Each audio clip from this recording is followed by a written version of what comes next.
Is saturated fat really bad for you? Saturated fat is vilified by the mainstream medical establishment and media, but is it actually correct, and what does the evidence say? Now, the obvious reason this matters is that it impacts the dietary guidelines and people's dietary choices, particularly in countries with westernized diets like the US and UK, where I am from. We have an epidemic of type 2 diabetes and obesity, with obesity rates still increasing in recent years. So people's health is actually declining in some ways, despite advances of modern medicine. And we know that metabolic diseases like obesity, type 2 diabetes and so on are directly caused by poor diet and lifestyle. In England, the obesity rate for adults is trending upwards, with more than a quarter of the population being classed as obese in 2021, compared to just 10% in 1975, and even lower before this. And if we include those classed as overweight, then nearly 2/3 of the population are obese or overweight, a staggering statistic. And this percentage continues to grow. And these figures aren't just due to an aging population, because we can see the same trend in data for school pupils aged 10 to 11 years, with obesity rates increasing, with a large jump in obesity due to the pandemic response in 2021, which still remains above predictions. This is clearly not normal and highlights an underlying diet and lifestyle issue. Obesity also relates to a range of serious health conditions like type 2 diabetes, metabolic syndrome, coronary heart disease, stroke, several types of cancer, reduced fertility, pregnancy complications, and other issues. And so as obesity increases, so do a range of serious health conditions that are linked. And so what is a saturated fat? Saturated fats are saturated fatty acids that are called saturated because they have only single bonds between the carbon atoms that make up their chain, like the stearic acid molecule in the top, where each corner along the chain represents a carbon atom. Monounsaturated fatty acids, like the oleic acid molecule shown in the middle, have a single double bond between carbon atoms in the chain, represented by the double lines. And polyunsaturated fatty acids, like linoleic acid, which is an omega-6 fatty acid, shown at the bottom, have multiple double bonds. And we can see that where there's a double bond, it adds a bend in the shape of the fatty acid chain. All foods have varying levels of these saturated, monounsaturated, and polyunsaturated fatty acids. Animal fats, such as butter, lard, and beef tallow, along with some plant fats, such as palm oil and coconut oil, are high in saturated and monounsaturated fats and lower in polyunsaturated fats. Seed oils, such as canola oil, sunflower oil, safflower oils, or soybean oil, among others, are lower in saturated fat and much higher in omega-6 polyunsaturated fat. Cholesterol is a small fat-soluble molecule that is an essential structural component of your cell membranes and is required for synthesis of all steroid hormones, including sex hormones like testosterone and progesterone, as well as bile acid and the production of vitamin D from UV light. Fat and cholesterol do not mix well with water. Just like if you poured fat and water into a jar together, they would form separate layers. In order to get fat and water to mix, one needs to use a detergent which dissolves the fat inside particles called micelles, allowing these fat-filled particles to mix in the water. This happens because part of each soap molecule is attracted to the water and part to the fat. This allows the soap to form a layer between the water and the fat, allowing them to mix. The body does something similar to transport fats and cholesterol around the body in the form of a lipoprotein. The lipoprotein carries fats and cholesterol inside the core through the blood. Low-density lipoprotein, or LDL, is one class of lipoprotein and is the major blood cholesterol carrier. Let's look now at the dietary guidelines for saturated fat.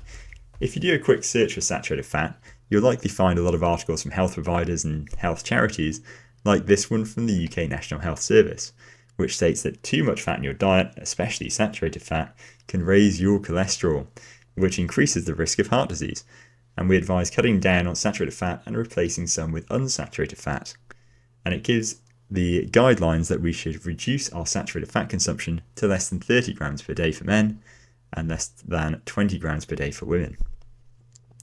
Looking at advice from other mainstream sources like the British Heart Foundation, the advice is much the same, to avoid saturated fat and replace with unsaturated fat. But where do these dietary guidelines originate? The US dietary guidelines were introduced in 1977, and the UK guidelines followed shortly after in 1983, with the aim to reduce coronary heart disease. These guidelines were based on the diet-heart hypothesis originally proposed by Ancel Keys in the 1950s. Keys proposed that dietary saturated fat and cholesterol caused heart disease by increasing the cholesterol in the blood, clogging arteries and causing heart attacks. In order to prove his hypothesis, Keyes launched a 7-country study in which he looked at the diet and health outcomes of participants in his 7 chosen countries, including Italy, Greece, Yugoslavia, Finland, the Netherlands, the United States, and Japan. When Keyes published his results in 1975, he got the results he was hoping for, which was a strong correlation between saturated fat consumption and heart disease deaths, as evidence of his hypothesis.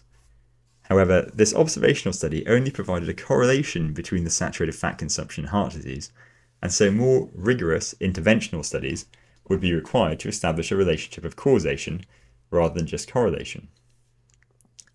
Nonetheless, Keyes was able to convince many of his colleagues to accept his hypothesis, including those at the National Institutes of Health and the American Heart Association. Eventually, his hypothesis would be used as the basis for the dietary guidelines. One of the randomized controlled trials that set about trying to prove the hypothesis by proving causation was the Minnesota Coronary Experiment, with Ivan France as principal investigator and Ansel Keyes as co-principal investigator. However, the results of this trial, which ran between 1968 and 1973, were not fully reported at the time. The raw data from the experiment was discovered in 2013 in the estate of the principal investigator, Ivan France, and has since been re-evaluated.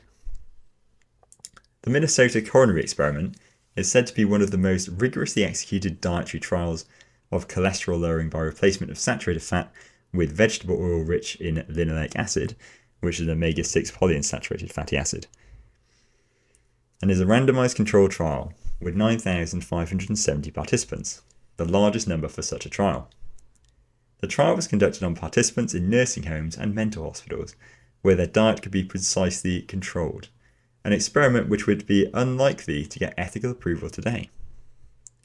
The baseline group consumed a diet high in saturated fat and low in linoleic acid, and the intervention group consumed a diet that was lower in saturated fat and much higher in linoleic acid.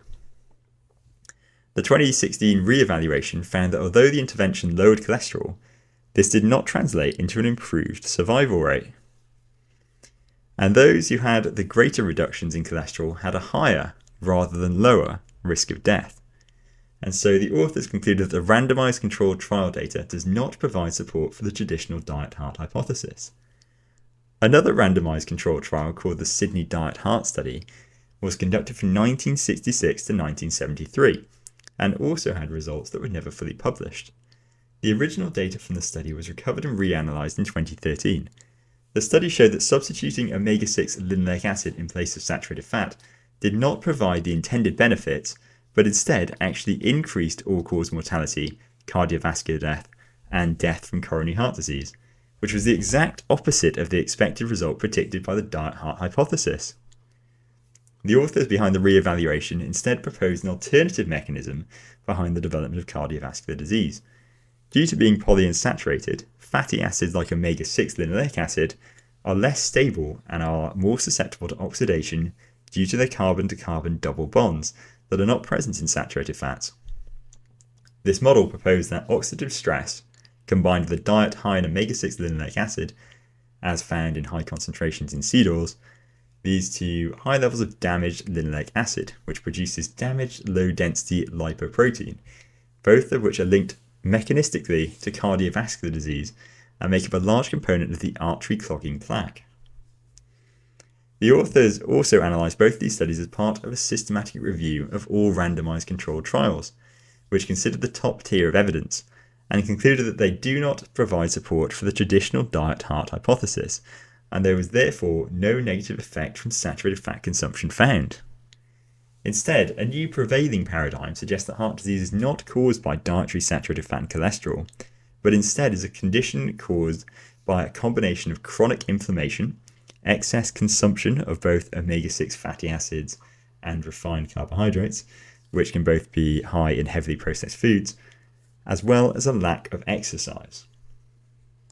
And it's therefore unsurprising that rates of diet and lifestyle related diseases, such as obesity, coronary heart disease, type 2 diabetes and so on, have been increasing, as people have been leading increasingly more sedentary lives and consuming more of these heavily processed foods that are full of refined carbohydrates and seed oils and are lacking in many compounds that we found in whole foods. And the solution is actually quite simple. We need to stop demonizing saturated fat, throw the processed foods in the bin, and then get back to eating real whole foods and exercising. Okay, if you enjoyed the video, then like, comment, share, and subscribe. And if you want to support the channel, then you can donate to my PayPal or buy me a coffee. Thanks, and I hope to see you in the next video.